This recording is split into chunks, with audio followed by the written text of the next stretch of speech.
It's better to regret the deal you didn't do than to regret the deal you did do. Not every single deal is going to be a home run, but when on balance, if you play a little fast and loose and do bad deals, that's going to take you out of the game. Is right now the time to invest in multifamily, right? Should we invest in multifamily right now? And if so, how? The time to buy, the time to invest is at. So when do you know when the next deal is? When the underwriting and the returns justify the risk.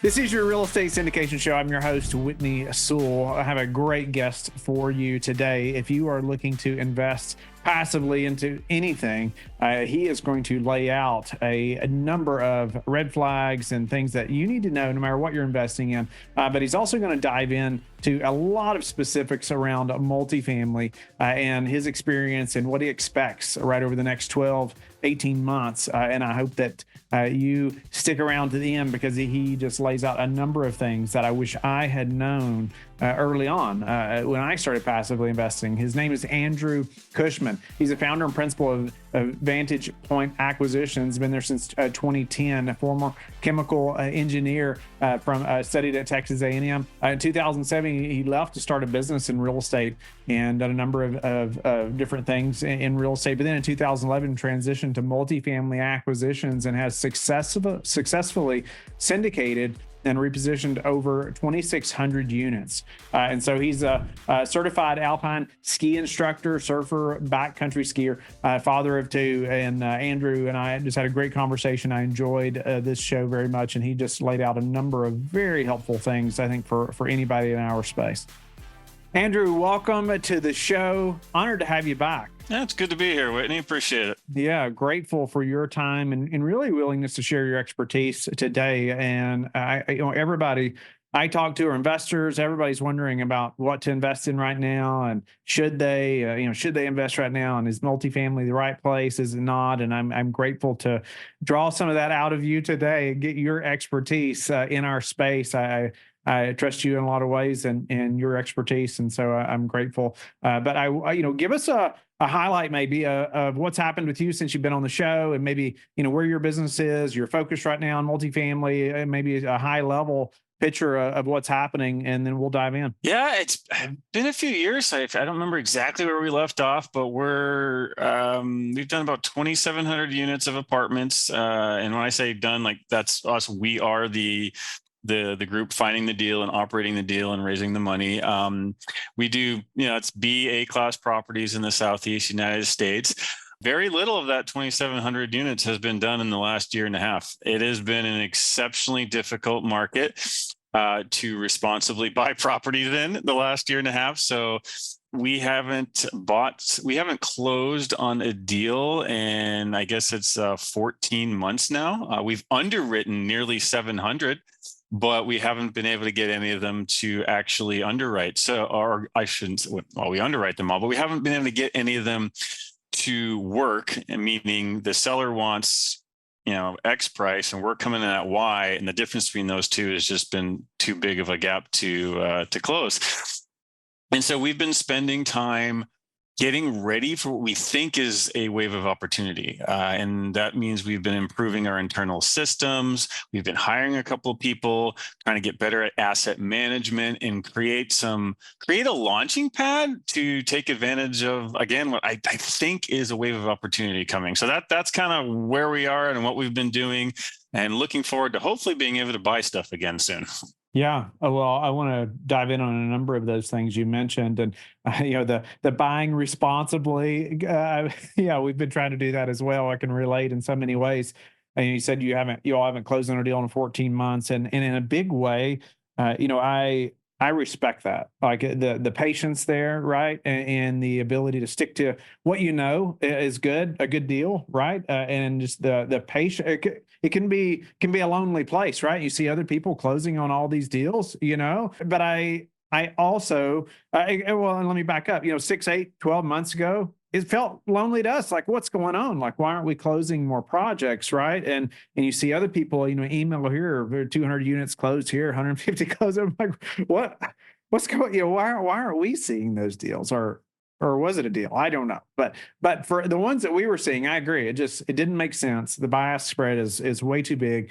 And so we've just chosen to say no so many times, right? And you said underwritten almost 700 deals. I wanted to just jump in here just a moment on this topic. As far as that's a while. You got team members that you are paying. You got acquisitions team that's working obviously very hard to underwrite 700 properties. How are you keeping them motivated? During that time, you have just kind of a dry season. Yeah, that's an ongoing challenge. For one, we've tried to build a culture, and I've tried to, and thankfully they understand that, it's better to regret the deal you didn't do than to regret the deal you did do.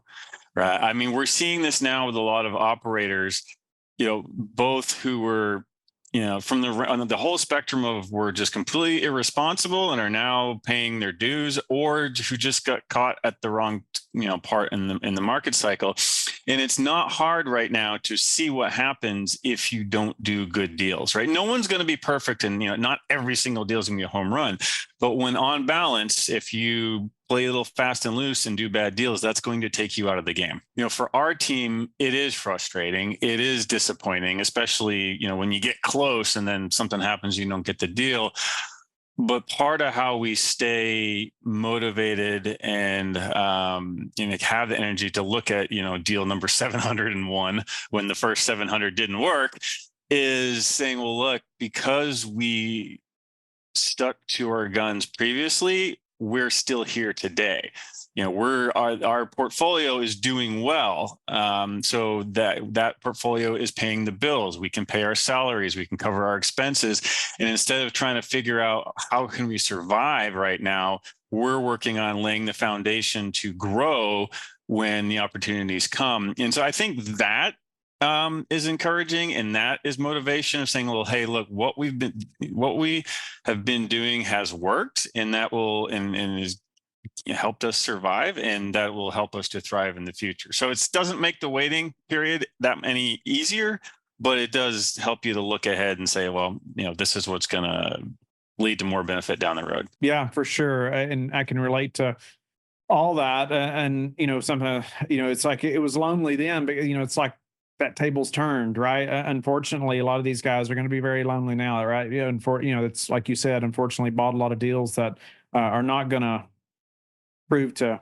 perform as they had hoped now, unfortunately, right? Is right now the time to invest in multifamily, right? Should we invest in multifamily right now? And if so, how? And let's dive into that a little bit, Andrew, and get us started there. Right. So probably everybody listening and their mother can quote Warren Buffett when they say, when everyone else is greedy, it's time to be fearful, and when everyone else is fearful, it's time to be greedy. Everybody can say that, but nobody can do it. And the reason is because when things are, everyone's greedy, we all get FOMO, fear of missing out, right? Well, everyone else is making millions of dollars on these things, or the stock, they're doubling the stock price every 12 months. But the reverse is even more true.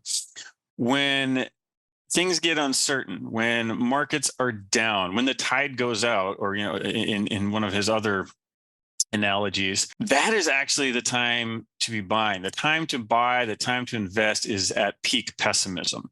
But it's incredibly hard to do because we all sit here and point to the reasons of, well, why we shouldn't invest now. And so our own human nature works against us. And we are probably at some of the highest levels of pessimism I've seen in a decade for multifamily. And, interest rates are high, nothing works. We're going to have a hard landing. We're going to have stagflation, all these negative headlines, which are real possibilities.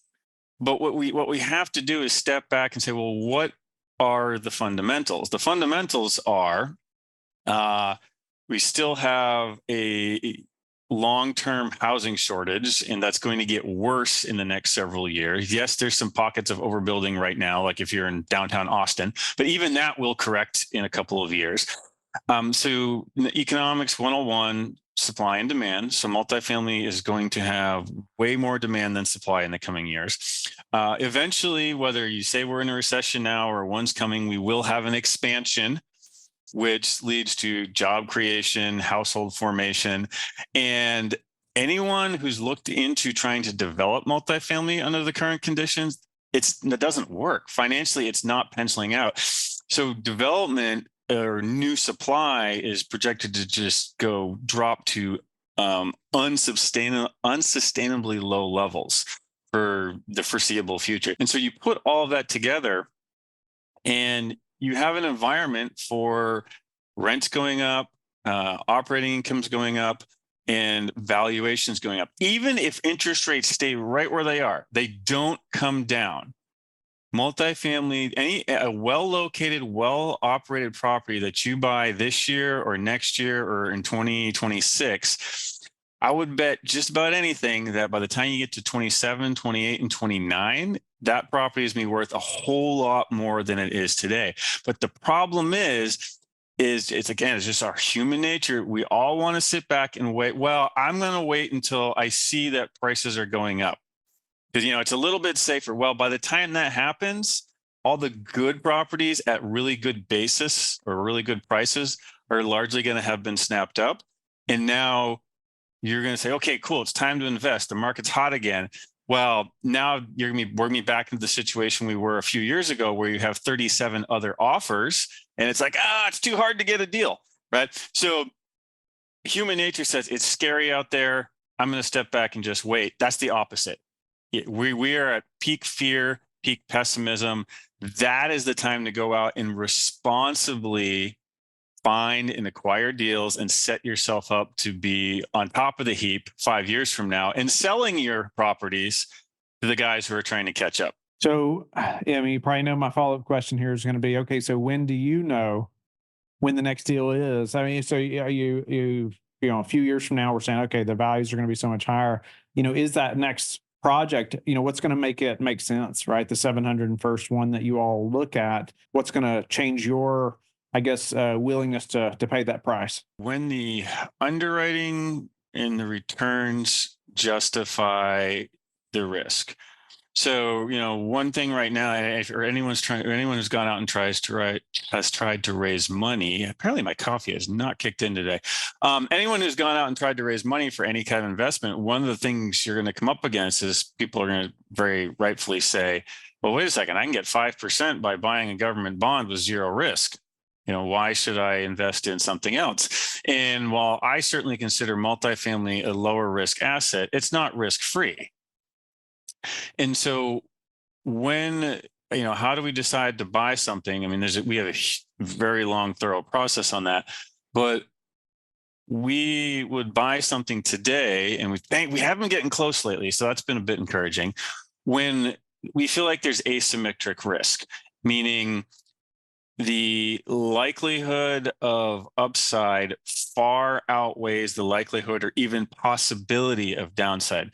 We want to be able to make sure that we mitigate any potential downside, but still have upside. And I'll give an example of what that means. A deal that we just came very close on, we were actually going to be assuming 10 and 12-year fixed rate agency debt. And the property cash flowed from day one, but it was also a mom and pop operator who literally manages the properties out from his house, and the rents were $400 and $500 below the existing market. So when we look at this property, we say, well, even if rents were to stay flat for the next 5 years, all we got to do, this huge upside in just getting the property up to its peers.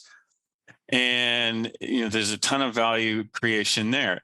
But let's talk about what are the downsides. Well, what if interest rates stay high or go higher? Well, we're assuming fixed rate debt, meaning our payments aren't going to change, and we can hold for up to 10 years if we need to. And that's one of the beautiful things about real estate is if you're cash flowing, if you don't give yourself any deadlines, like I have to refinance in 2 years, time is generally on your side.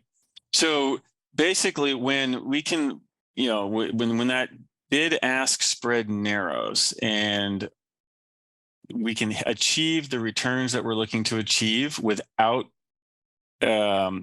taking on undue risk, then that's when deals start to work. And there's indications that that spread is narrowing. It's just it started off so far that it's taken a while to get down there. Yeah.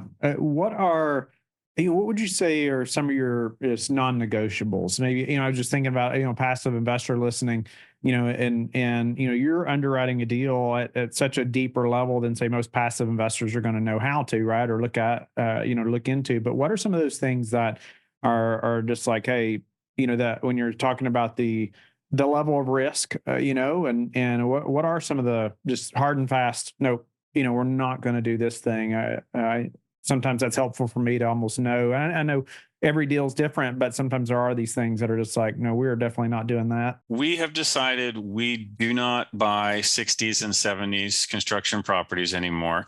Not that you can't make money in them. Not lots of people do. But they are much harder to insure. I mean, literally just getting property and liability insurance and all that. You have additional headaches like asbestos, sometimes lead paint, aluminum wiring, but also many of those properties tend to be in rougher demographic neighborhoods. And we just don't want that headache anymore. Unfortunately, I think the cleaning person threw it up. I used to keep a little piece of metal on my computer tray. And what it was a spent bullet that I pried out of the drywall in a unit of a property that we owned in Dallas. And I kept it on my desk as a reminder that we will never buy that stuff again. Because when we look back at our portfolio, the B class stuff is actually where we made the most amount of money with the least amount of headache. So we will not buy that old stuff. Also, we might be heading into a recession, and in recessions, and especially if we do hit stagflation, those lower end properties where people are living paycheck to paycheck and don't have any bandwidth for extra expenses, that's where right now today we're seeing really high delinquency, really high eviction rates, and lots of operational problems. So we won't do that. We will not buy a property that's in a flood zone. We will not buy properties that are in, how should I say this, jurisdictions where there is significant political or legislative risk, meaning we don't want to buy a property that we're going to reposition and over the next 3 years, the rent should be $500 higher. And then a month after we close, they pass a law that says, I think New York just said you can only raise rents 2.5% a year right now. Like, how does that work? So we don't buy in areas where we feel like that is a risk. So those are three. Like I said, there's actually a very, very long list. We won't expose ourselves to, especially not now, short-term maturity on a loan, because the market might not be favorable for 3 years. One of the biggest things you want to do in real estate is make sure you have flexibility and options. So we won't do anything that requires a short-term move. Yeah, man, the loans for sure. I mean, that's the biggest problem right now, right? As people do not have flexibility, and their caps are expiring, and now they can't afford the debt, right? And it's extremely unfortunate. If they had, yeah. What any more detail around the debt component? I think because that's obviously hitting home for so many investors right now.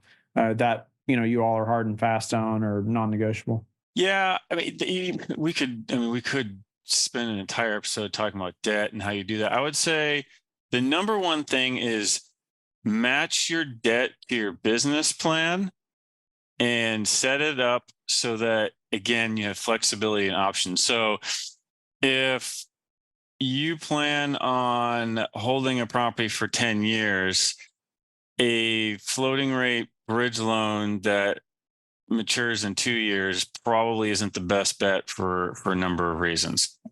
So that's really what it comes down to is try to match with the business plan, but you also want to structure it so that you have flexibility of exit. So, we kind of talked about this before, where the deal that we came very close on recently had fixed rate agency debt on it. An agency is just the government sponsored, Freddie Mac, Fannie Mae, whatever.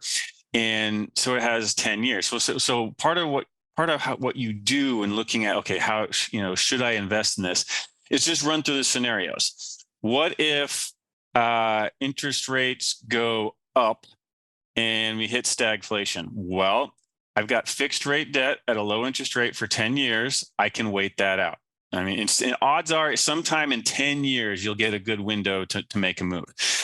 What if interest rates go way down? You can either refinance, and someone who's a little more sophisticated is going to say, but if you refinance that, you're going to pay a big yield maintenance or prepayment penalty. And it's, okay, that could be true. However, if rates are so low that you're worried about yield maintenance, that also means cap rates are probably really, really low, and the value of your property is much higher than you planned. Well, okay, great. I still don't want to refinance. I still don't want to sell. Well, okay, you can get a supplemental, which with an agency loan, that's the equivalent of getting a second mortgage on your house. You say, you know what? I don't want to pay yield maintenance penalty, or I like my underlying loan.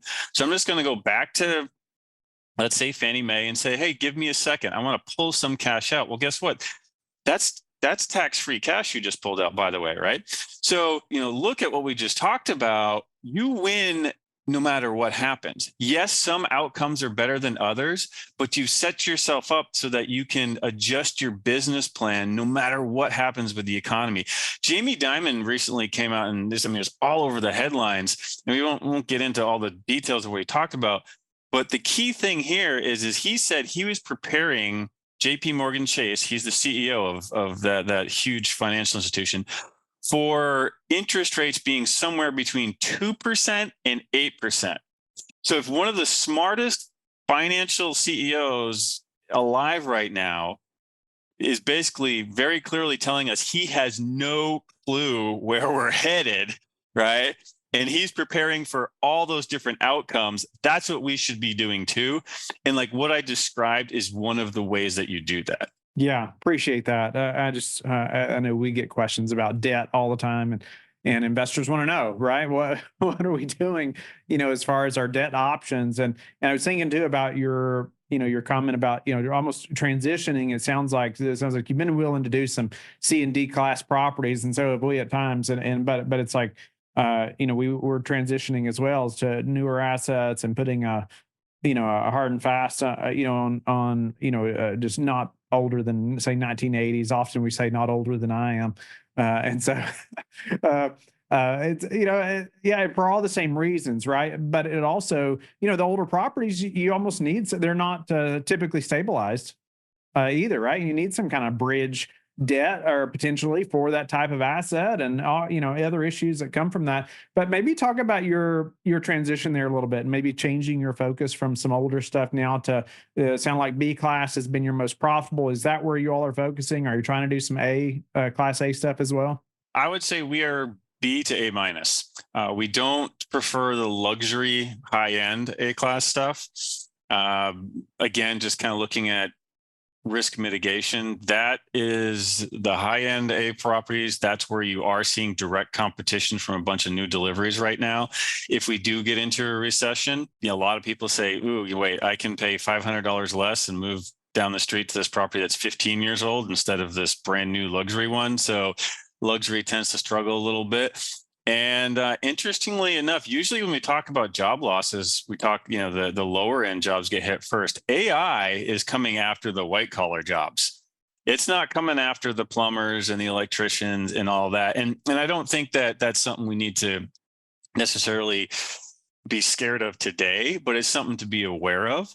And then also, it's really hard. The brand new luxury class A, it's expensive. It's really hard to get that cash flow unless you're institutional money that's just looking for kind of a low yield safe place to go. It's tough. So yeah, we found our niche is B or B minus to A minus, and again, not that the others are necessarily bad, it's just they're different business models, different game plans. So I want us to jump into some, I know, red flags for the past investors listening, around evaluating multifamily, right, and sponsors and deals. Before we do that, I wanted to give you a second too. Is there anything else around, that you would tell a passive investor, as far as should I invest right now? Is there any hows on, or methods on that we haven't talked about that you want them to know on how to do that well at the moment that we haven't covered? Yeah, I mean, actually, so if we're going to talk about some red flags, I think that will touch on that quite a bit. Let's do it. Let's jump into that. Yeah, we'll do that. I would say though, if you want to boil it down to one thing, is the deal is great, the deal is important, but you are really betting on the sponsor more than the deal. A great sponsor can take a tough deal and make it succeed. The wrong sponsor can take what would have been an amazing deal and run it into the ground.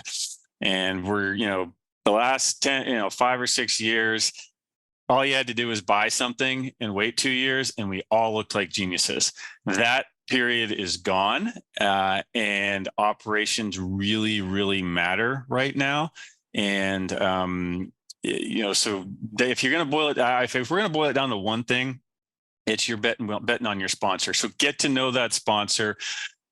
Talk to referrals of that sponsor. When you get a referral from that sponsor, ask that referral for another referral so that you're talking to somebody who wasn't prepped by the sponsor. That's how you get a true, honest opinion, is that basically that once removed referral. So that if I was only going to do one thing, that's what I would be doing. I'm betting on the sponsor, not the deal. Great advice. Let's jump into some of the red flags that you would say for passives as far as evaluating that sponsor or deal. Yeah. So one of the, for years, it used to always be IRR. Like you get a pro forma on your email and it's like, oh, IRR is this, IRR is that. And then I don't know if you've noticed this, Whitney, in the last couple of years, that kind of went away and it shifted to AAR. And most people are like, okay, whatever. It still says 18%. The red flag here is any sponsor who only shows you one return metric, because it is easy to make any one particular return metric look really good. For example, IRR, which is internal rate of return, all you have to do to make that look fantastic is assume a low and favorable exit cap rate when you sell the property, and all of a sudden that looks good. And then AAR, which is average annual return, you say, well, why does that matter? What's different about that? Well, what that is that just takes literally the average and divides by 5. Well, Whitney, would you rather me give you $100,000 12 months from now or $100,000 10 years from now? It's worth more to you now or 12 months from now than it's 10 years from now. And so IRR factors in the time value, saying, and what it does is it says, hey, if I get money sooner, that's a higher return. AAR doesn't do that.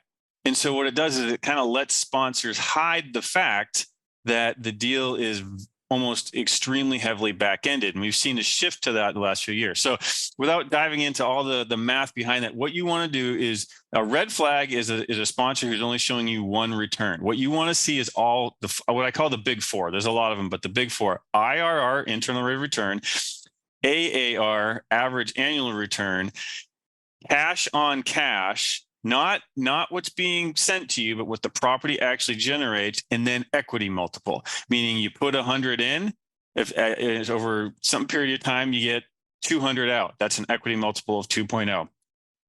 By looking at all 4 of those closely, that will help you determine if any, how you say it, levers are being pulled to make the deal look better than it is, because you can game the IRR a little bit, but that will show up in cash on cash or some of these other ones. So take all 4 as a whole. And if someone's only telling you 1 or 2 and hiding the others, that to me is a red flag. Could you give us some, especially for newer investors, that are listening that maybe haven't seen too many deals yet, or they haven't been looking at deals for the last 5 years, right? And seeing some of this, what are some return metrics there that just allows them to know that, hey, this is kind of within a okay window, or wait a minute, this is way out. So whether it's IRR, AAR, COs, or cash on cash, or the multiplier. Yeah, that is a bit difficult, just because there's so much variation between asset class, all that kind of thing. I would just say, for a standard existing multifamily acquisition, let's say, maybe C plus all the way up to A, value add, an IRR in the mid-teens seems generally reasonable. So, 14 to 17.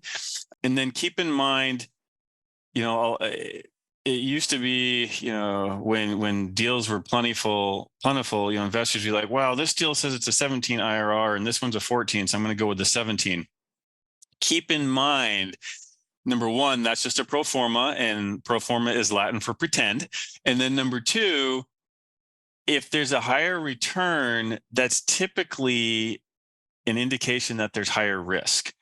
So keep in mind that it's not just the return that's being pro forma'd or promised. You're looking at risk adjusted return. What risks are being taken to achieve that? So that's really how you evaluate it. And we can, I guess there's some more red flags that indicate that, but it's definitely not just, well, which is the highest return? It's what assumptions, what risks, are being taken, or for that to happen, and or what needs to go right in order to get, if this says a 20% return and 5 things have to go in our favor to get that, whereas this one's a 14 and it's highly likely it's just going to happen. Well, which one's the better investment for you? Yeah, no, that's a lot of good food for thought there. No doubt about it. What's another red flag? This one's a little bit easier and self-explanatory, but any sponsor that is suggesting anything that just seems like it maybe shouldn't happen or is a little shady or shouldn't be right. I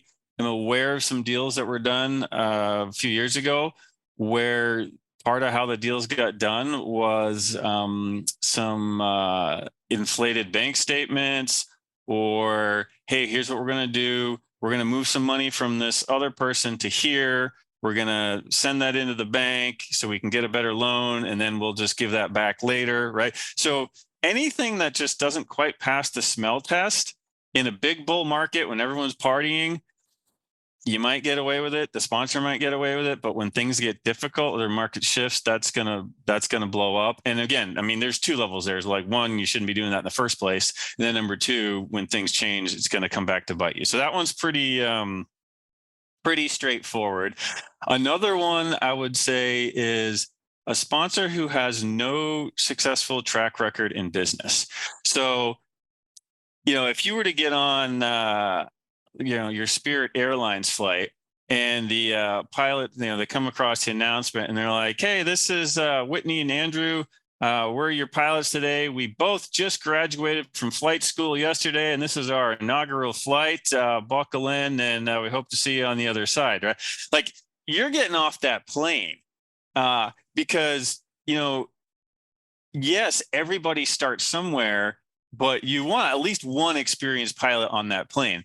And so when I say a red flag is someone who has no successful experience in business, that was, the person who just said, I'm sick, I'm tired of my job, I quit my job, now I'm buying 200 units and give me your money. Well, hold on. Yes, everyone has to start somewhere, and that is how a lot of us got started. But do you have a partner that's more experienced? Do you have a coach that's guiding you? How are you going to manage this thing? Where did you get that education? Again, I'm not saying don't invest with someone who's just getting started, because if that was the case, none of us would ever be here. But make sure that if it is somebody newer, that you say, you know what, this person's smart, they have good moral character, I want to bet on them. Because again, you're betting on the sponsor more than the deal.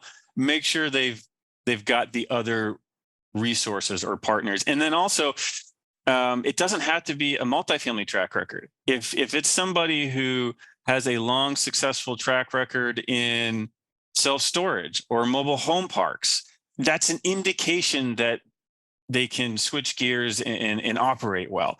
Or, somebody who maybe even, started a restaurant and grew it and sold it off successfully. That's a way more grueling business than multifamily. So the track record doesn't have to be, well, I don't want to invest with someone unless they've done 10 apartment complexes, but some kind of successful track record. like that, and even the nuance of, hey, it doesn't have to be in multifamily. It does. Yeah, so much. Every deal is a business in itself, right? And it's I guess understanding business operations and some of those things are just extremely important, and it doesn't all have to come directly from multifamily. But yeah, definitely helpful to have somebody on the team that's familiar in that business. No doubt about it. What's another red flag, Andrew? Lack of focus. And Mm, this one maybe is a orange flag because there are some operators that do this well. Whenever, because I do invest passively in other people's deals as well. But when I see a multifamily deal come from a group that does multifamily and Bitcoin funds and self storage and office, and like, are you an expert in any of these, or is it just whatever deal I remember getting one time like multifamily, and then the next one was oil and gas. I'm like, these are very different things. They both can be great investments, but like, are you an expert in this? I want to be investing with someone who's absolute expert in what they're doing. So I wouldn't say it's maybe a red flag, but it's caution. Um, you want to invest with somebody who truly deeply knows what they're doing in the whatever niche they're doing. And so the more different things they're doing, there's the potential that they're not the best in the market at doing that. So I would say that bears a little more investigation, because there are some groups who have hired the right people, who've brought on the right teams that can do multiple things well. That could be a good investment. What you're looking to filter out is the sponsor that has shiny object syndrome and is like, oh, cool, invested with me in this great oil and gas thing. Oh yeah, here's an apartment complex. Oh, self-storage is hot right now. Car washes, right? Oh, I'm going to do car washes. All of those things can be great investments, but just make sure you're picking someone who knows what they're doing. I have to fight all the time shiny object syndrome. Like I think I don't know if it's just an entrepreneurial thing or I'm like, hey, I could do that. No, wait a minute, I don't want to do that. I need to stay focused over here. Well, and that's the Right. problem with listening to podcasts is you get all these great ideas like, oh, that sounds good. But a lot of times, inch wide, mile deep is where you want to be. The riches are in the niches. So How do you, as an operator, see maybe ever doing other asset classes, as well, in addition to multifamily, or do you just try to keep the blinders on to be strictly focused on multifamily? yeah, that's an interesting. I mean, I think about that question a lot because again, I mean, you and I both know people who have very successfully branched out into different asset classes. For us, what we are looking to do is diversify within multifamily. So what that might mean is, we like if Whitney, if you say, Andrew, what's your competitive edge? What's the thing that you guys are really good at? And I would say asset management, operations. That's where I think we've really honed it in. So, well, how do we capitalize on that? Well, okay, if we learn how to do development, one of the things we see is a lot of developers are not good owners or operators. They're great at getting the property out of the ground, but then after that, some of them are, but a lot of them don't want to and don't know how to operate well, and that provides opportunities for us as a buyer, right? I'm like, well, wait a second. If we can learn the development piece and then still be good operators, there's an opportunity there. We're also looking at maybe integrating in-house renovation company or team. So that's how we're looking at, like, how can we broaden things out, but not, go out and have to learn something completely from scratch. So that's how we're answering that question. There's different ways to answer it, but for us, that's what it looks like. Yeah, that's interesting. So broaden really your expertise in what is already your focus, right? Yeah, in a big way. I like that. Give us another red flag or two. Another one is, and this is maybe orange or dark yellow, but if a sponsor is new to a market, and again, at some point, everybody's new to a market, but the reason I bring this up is someone who's new to like, for example, if I were just to go, well, I'll just use Atlanta as an example. huge MSA, millions and millions of people. We've been investing around Atlanta since 2011 for 13 years. But if I were to just go there now, not knowing anything, there are areas where you cross the street and you are in under the jurisdiction of a different city council, a different county, and there are huge disparities. There are sub-cities of Atlanta that I would never invest in because they are extremely anti-landlord, all kinds of issues. And someone, if you're just showing up new to a market, you may not know that. And then also, or take Houston, for example. I used to live in Houston. Houston famously has no zoning. You can have a strip club next to a church, next to an apartment complex, and it's like a checkerboard. So if I was investing in Houston, I would really want to be doing it with somebody who knows that market inside and out. So that's one. If you're, somebody's investing in a brand new market, like, oh, I heard Nashville's hot, I'm going to go there. How well do they know that market? The other reason behind that is especially in multifamily, it is a relationship business. So again, anyone who's tried to get a deal the last 5 years, it's like, oh, the brokers won't call me back. Well, that's because those brokers have been working with the same people for years and years and years. And the best deals are going to go to those people. The best deals are going to go to the buyer that the broker has already done 5 transactions with. And by the way, they're seeing each other every Saturday at their kids' soccer practice and having a beer or two, hopefully after practice, I guess. But and those kind of relationships. So if so, and that's just how, I mean, if I went to Salt Lake City and said, I'm going to start buying apartments, I'm at a huge disadvantage because I don't have the relationships in the market knowledge that the people already there do. So that, again, that's just something to be cautious about. Is if this is the first entry into that region for this operator, is it really, really a good deal, or is it kind of got is it passed over by everybody else? That would be one. And then, like I said, we can go over some more, I'd say almost deal related red flags too. So yeah, give us a couple deal related ones. We're getting low on time, and I want to get to a few final questions with you as well. But hit a couple deal red flags also. So above market assumptions. So if I'll give you a couple quick examples. If you're, and this is just all stuff that I've seen. If rent growth is projected in,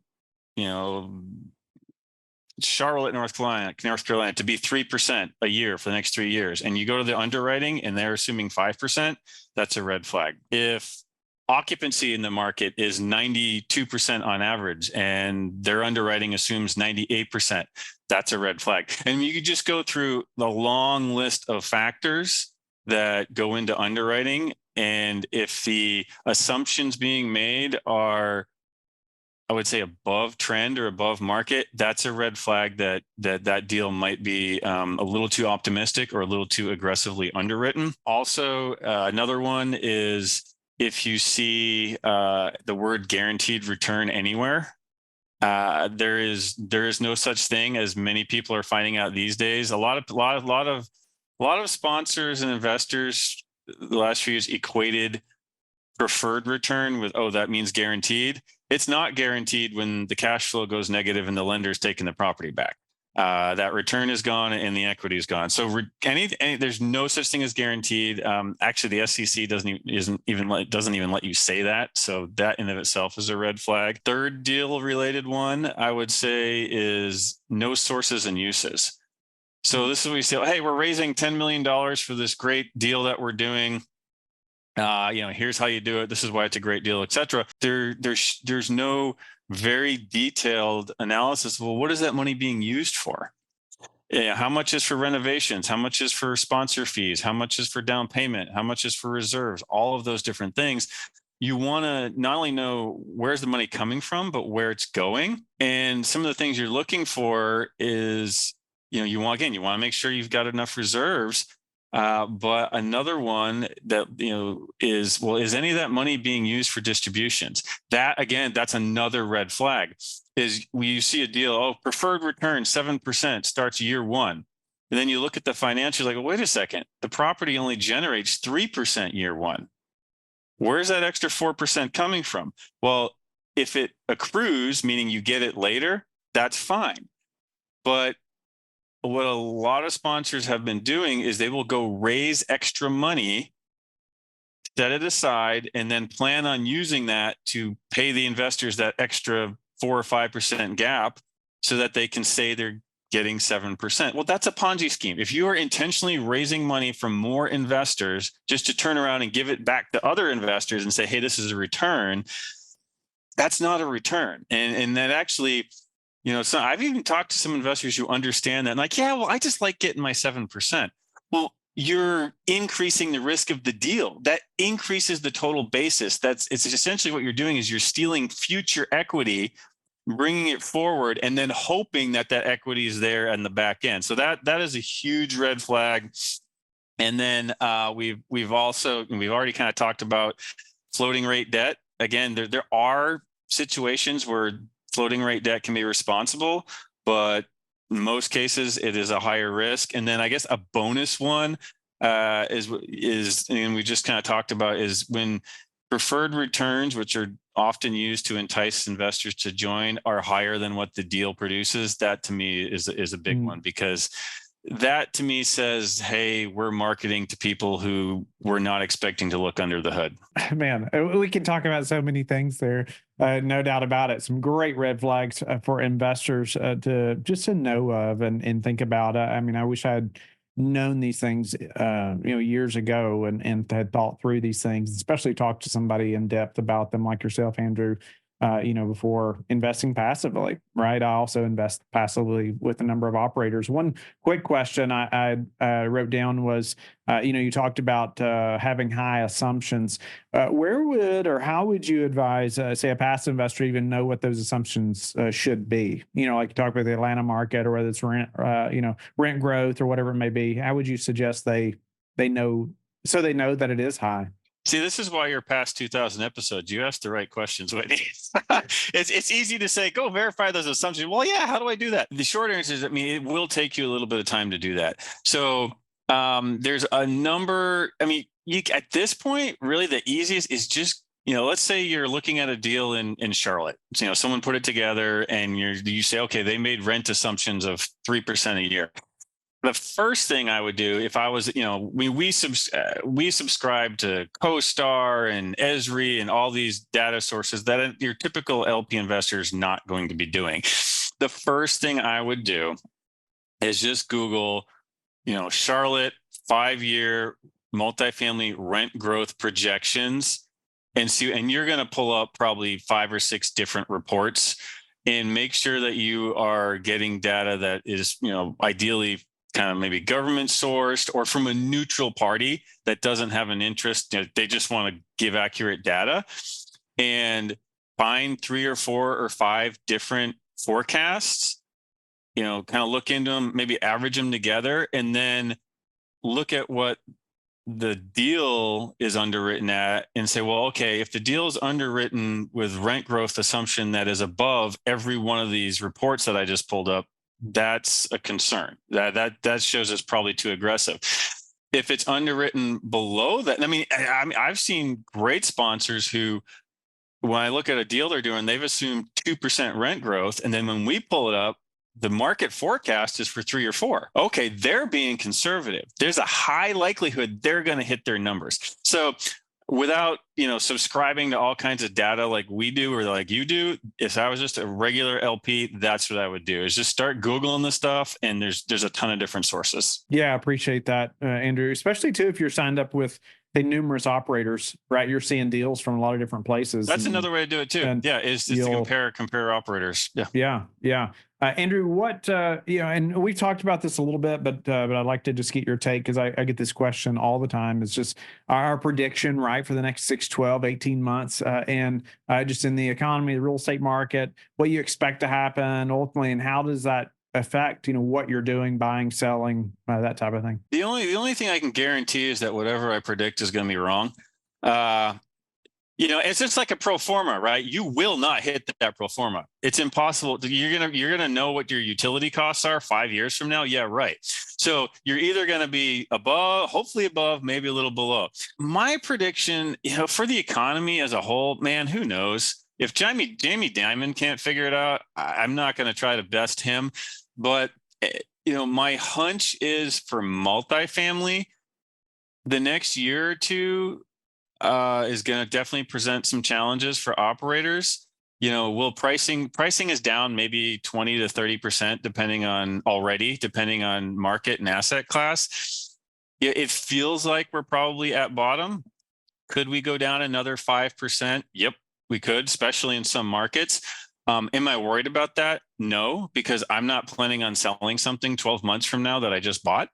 And it's just like if you buy a property today for $1 million and next year it's worth 900, and then 9 years from now it's worth 1.8 million. Did that drop to 900 in the beginning hurt you? No, it didn't, because you put the right debt on it. You had cash flow to hold it. You had a business plan. You had contingencies for different things. So my guess is the economy, in this in the short term, we could have a weak recession. We could kind of bounce along. Not really sure. Multifamily specific, I really do think by the time we get to 27, 8, and 9, we're going to be in another strong upcycle. And so what I would say, how do you act today is, don't pick a prediction and run with it. Don't say things are going to be great, I'm buying everything, but also don't say it's going to crash, I'm going to sit on the sidelines. Instead of predicting, look at probabilities and invest on your base case of what you think is the most probable outcome. So for me, that is multifamily is me doing fantastic in a few years down the road, but then hedge against those other outcomes that might happen, stagflation, big recession, or whatever. That's how you invest today and succeed, is invest on a probabilistic curve rather than a prediction. So sorry to not answer your question.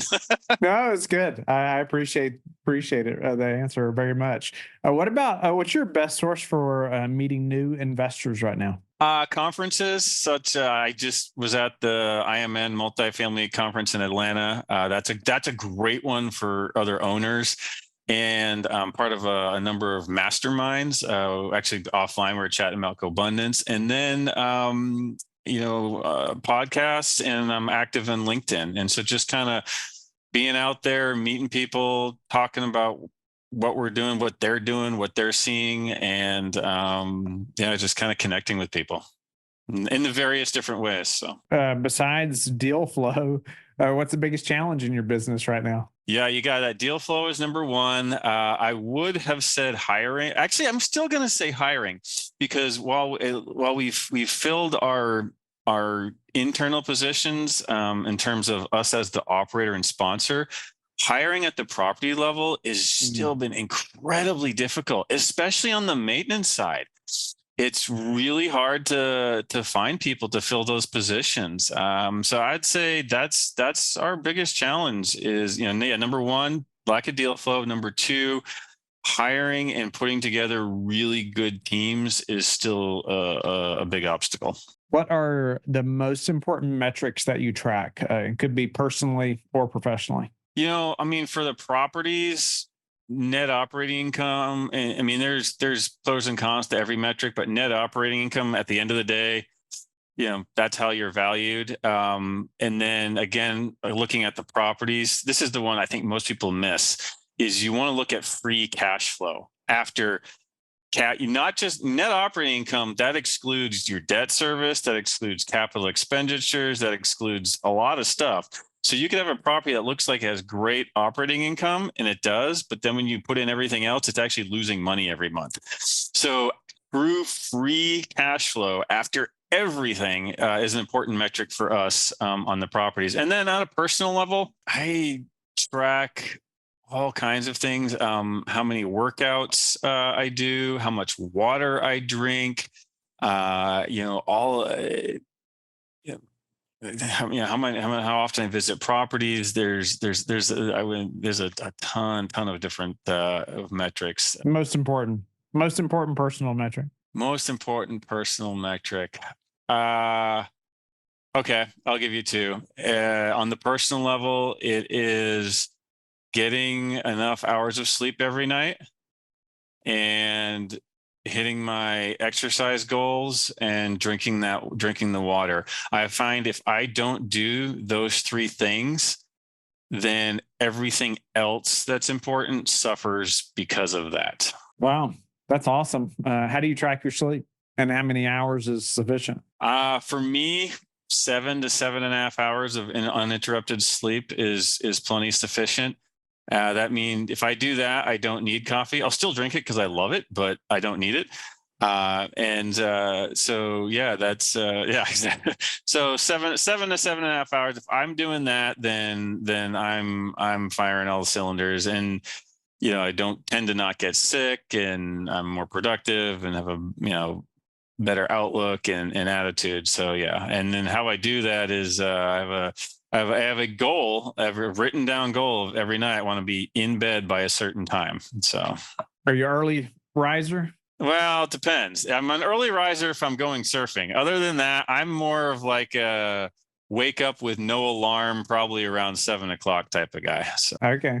Okay. Awesome. What about any other habits that we haven't talked about that you're disciplined about, or like that's as important as those things?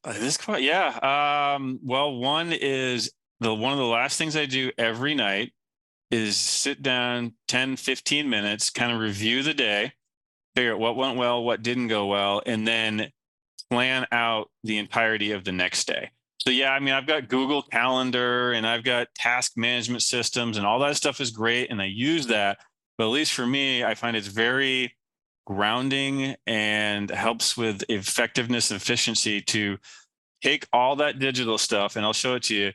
This is my written down paper list of how ideally today will go, in what order I'm going to do what. It helps ensure that I have time for everything. It helps ensure I do the most important things first. And again, it's rare at the end of the day where I'm like, nailed it. Like usually it's like, geez, how did I get so off track? Or how did I only get 40% of the things done I was planning to do today? But man, if I didn't do that, I'd be a complete mess. So yeah, that's actually probably one of my most important things, and I do without fail, is sit down the night before, plan out the entirety of the next day. And then also I find that helps me get better sleep because I'm not thinking about the next day. It's already been thought about, it's been planned, I know it's covered. So Do you include your spouse or children in any of that? yes. Well, I mean, not kind of I should they're factored in and considered in all of that. So we have shared family calendars, and all, so that's part of what I'm looking at. I've got the family calendar on one screen, the business calendar, the do list. Like, okay, we've got a Wednesday morning date for a few hours, and then I get back at this time and do this, or I got to drop the kids off, I got to pick up the kids. And there's definitely times where when I'm making that plan the night before, I'm like, okay, need to go talk to the wife about this and this. So yeah, that's definitely factored in and considered. And we have my wife and I have regular what we call calendar meetings to try to figure out, how do we balance her needs, mine, the kids, family, all of that stuff. So good challenges to have, though. It's an opportunity and a blessing to get to figure that stuff out. So I like that. That's right. It's a blessing to get to figure those things out, or that you have to, right? But I like that you have a calendar meeting, because I feel like if you don't have that space for it, when you do actually schedule that date, well, then it's consumed by your calendar, right? Or what's happening, or the kids, those things, right? And obviously you're going to talk about kids and some of those things during the date, most likely. But if you have a calendar meeting time, then you don't have to talk about business stuff as much, right? While you're on a date with your spouse. Yeah, I'll tell you, I don't think there's been a time where it hasn't come up at some point. Like one of us always does. So it's a constant, it's a constant thing that we're trying to work on and improve. Like, okay, how can we get more dates on the calendar? Yeah. So what about how do you like to give back? I am not really good about donating time, but we contribute financially in a significant way to a number of organizations. And actually, I'm going to, there's, like I said, there's a lot, but there's one that's really, I guess, touched our hearts. Or it's called Vaughn and On, and it's this small group. It was started by a pastor who's now passed away years ago, and they go down to Tijuana and minister to, orphans and sick people. And I mean, they bring food, medicine, they, help repair vehicles. I mean, just go, just think of the needs in a very poor, very rough part of the world. And I think part of what makes that stand out is that's 2 hours from where I live. And I did nothing to be born on this side of that border versus that side. And when I, see the pictures and read the stories of the things that these kids and people have to struggle against and face, and, the violence and the sickness and the malnutrition and just all the stuff down there, like that could have been me. That could have been my kids. And so to be in a position where, we can support people that go down there and not only minister to the physical needs, but the spiritual as well.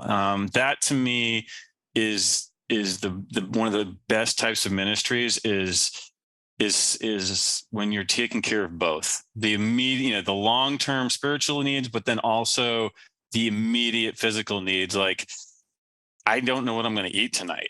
Right. And so in addressing both of those, and it's just, again, it's 2 hours from here, and like, that could be me. And I'm thankful that it isn't. But I feel like an American who's blessed to be here, and there's opportunities like that in America too. But it's just, it feels good to be able to help out in a small way, because the need is huge. So.